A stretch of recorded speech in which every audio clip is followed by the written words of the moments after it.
Hello students, once again welcome to English Literature Classroom. Today my topic is Salvatore by W. Somerset Maugham, Chapter 1. In my last video, I had already taught up to page 6. Today I am going to start from page 7. Before starting, let me remind you the name of the book. It's Echoes, a collection of ISC short stories. Let me recap a little.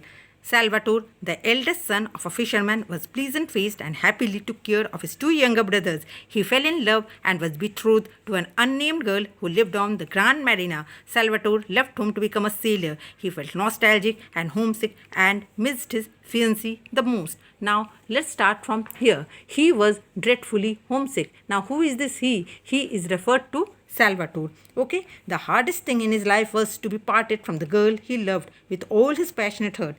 He wrote to her in his childlike handwriting. Okay, long ill-spelled letters. Okay, made mistakes in the letter in which he told her how constantly he thought of her and how much he longed to be back. He was sent here and there. Okay, now where was he sent? To Spezia, to Venice, to Bari, and finally to China. Here he fell ill of some mysterious ailment that kept him in hospital for months. Okay, for months he stayed in hospital.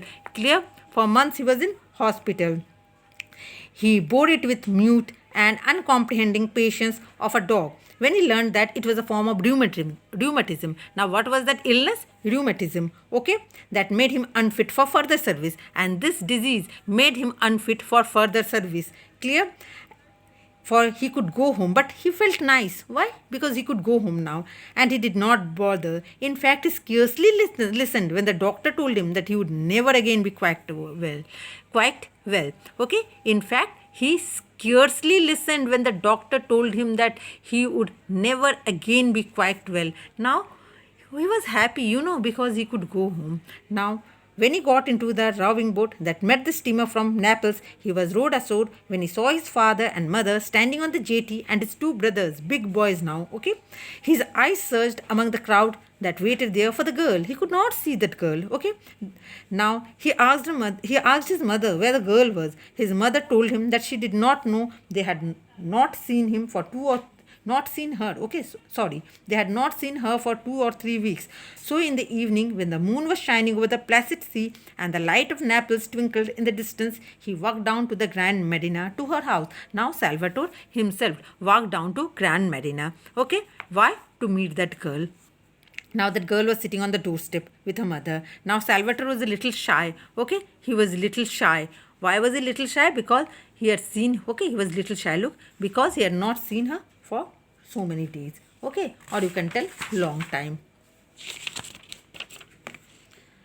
Now, Salvatore asked her if she had not received the letter that he had written to her to say that he was coming home.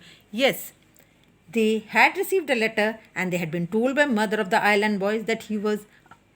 Yes, they had received the letter and they had been told by another boys. Okay, look here. Okay, here they had been told by another boy. Okay, they had been told by another of the island boys that he was ill. Yes, that was why he was back.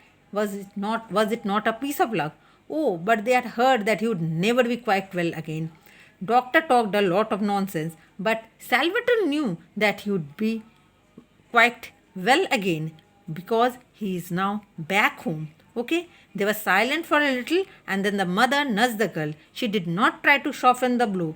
She told him straight out. Okay, now look, the girl told him straight out with the blunt direction of her race that she could not marry a man who would never be strong enough to work like a man.